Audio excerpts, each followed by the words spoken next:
Bismillahirrahmanirrahim. Assalamu alaikum everyone. My name is Dr. Ishrat. Today I will share all information about infertility. आज की इस video में मैं आपको बताऊंगी बांझपन क्या है, इनफर्टिलिटी क्या है, काजेज ऑफ इनफर्टिलिटी, बांझपन की वजूहात क्या है, डायग्नोसिस ऑफ इनफर्टिलिटी, बांझपन की तशखीस कैसे की जाती है, ट्रीटमेंट ऑफ इनफर्टिलिटी, बांझपन का ट्रीटमेंट क्या है, बांझपन का इलाज क्या है, एंड पे some tips for boost fertility. Last में मैं आपको फर्टिलिटी को बूस्ट करने के कुछ टिप्स बताऊंगी। सबसे पहले ये बता दूं इनफर्टिलिटी क्या है। Infertility is defined as the inability to conceive. शादी के 1 साल तक कपल एक साथ रहता है और किसी तरह की कोई प्रोटेक्शन इस्तेमाल नहीं कर रहा लेकिन कंसीव नहीं हो पाता, इसे हम इनफर्टाइल कपल कहेंगे। औलाद एक बहुत बड़ी नेमत है। टाइम पे कंसीव ना करने से बहुत से कपल्स में स्ट्रेस आ जाता है, लेकिन इसमें 1 साल से पहले स्ट्रेस ना लें। 1 साल का ड्यूरेशन एक नॉर्मल पीरियड है। हर कपल को 1 साल का टाइम देना चाहिए। 95% केसेस में अपनी ख्वाहिश का इतना स्ट्रेस नहीं होता जितना कपल्स को स्ट्रेस सराउंडिंग का होता है, जिसमें बच्चियों को ज्यादा स्ट्रेस फेस करना पड़ता है। फलां की शादी बाद में हुई थी, फलां सहेली की शादी तुम्हारे साथ हुई थी, 2 भाइयों की शादियां इकट्ठी हुई थी, उसने कंसीव कर लिया, तुमने नहीं किया। तो खुदारा ये सब बातें स्ट्रेस देने वाली होती हैं। इन बातों से बाहर आए, क्योंकि हर इंडिविजुअल का अपना टाइप है, अपना लक है। इनको कंपैरिजन करना छोड़ दें, लाइफ को स्ट्रेस फ्री बनाएं। 1 साल बाद कंसीव ना हो फिर गायनाकोलॉजिस्ट के पास जाएं। कपल का साथ जाना जरूरी होता है। अगर मेल एग्री नहीं कर रहा तो फीमेल को भी ना भेजे, क्योंकि ऐसे आधा अधूरा काम होगा तो उसका कोई बेनिफिट नहीं मिलेगा हमें। ये इसका इंट्रोडक्शन था। मैं आपको इसकी कुछ कॉमन सी सिम्टम्स बताती हूँ। इरेगुलरिटी मेंस्ट्रुअल साइकिल्स, पेनफुल और heavy periods, no periods, hormonal fluctuations, pain during intercourse due to infection और इन्फ्लेमेशन। अब इसकी कुछ कॉजेज, कुछ वजूहात शेयर करूंगी, कुछ रीजंस बताऊंगी।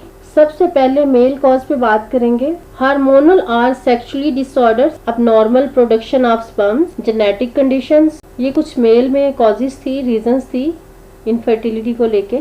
अब फीमेल पे बात करेंगे। पॉलीसिस्टिक ओवेरियन सिंड्रोम्स, पीसीओएस पे मैं पहले एक वीडियो बना चुकी हूँ। It's the most common cause of female infertility. Hormonal imbalance, thyroid gland का बढ़ जाना, ओबेसिटी, डैमेज और block fallopian tubes, ovulation disorder, endometriosis, unexplained infertility. Infertility में मेल और फीमेल दोनों के टेस्ट सब नॉर्मल होते हैं, लेकिन फिर भी कंसीव नहीं कर पाता couple.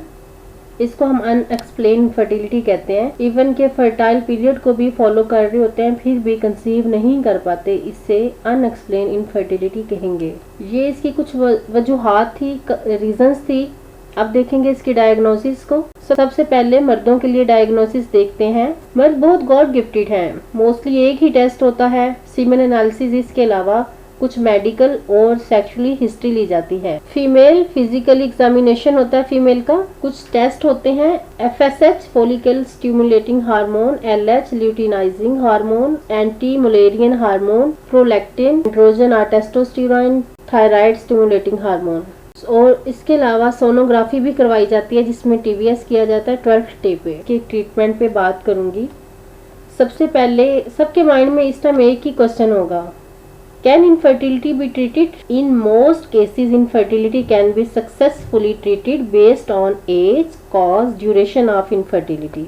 Mail infertility can be treated with medication to improve sperm count. मर्दों में बांझपन का इलाज आसानी से मेडिसिन से किया जा सकता है। अगर जरूरत हो तो सर्जरी पे जाते हैं। फर्दर जैसे कॉम्प्लिकेशंस ज्यादा होंगी तो इसके लिए according to symptoms, according to complications surgery की तरफ जाते हैं। Female infertility can be treated with medication to boost fertility. Fertility को बूस्ट करने के लिए मेडिसिन पे आया जाता है। ओवुलेशन इंडक्शंस दी जाती हैं। फर्टाइल पीरियड को फॉलो करवाया जाता है। फर्टाइल पीरियड क्या है, इस पे मैं एक अलग टॉपिक है, इस पे मैं डिटेल से अलग से वीडियो बना दूंगी।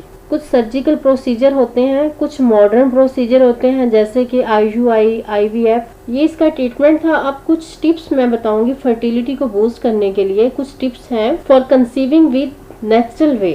Number 1, maintain healthy body weight, exercise regularly, take folic acid, eat healthy food, stop caffeine और अल्कोहलिक। फर्टाइल पीरियड को भी फॉलो करें। अगर ये वीडियो अच्छी लगे, इंफॉर्मेटिव लगे तो प्लीज़ इसको लाइक करें, शेयर करें और मेरे चैनल को सब्सक्राइब करें।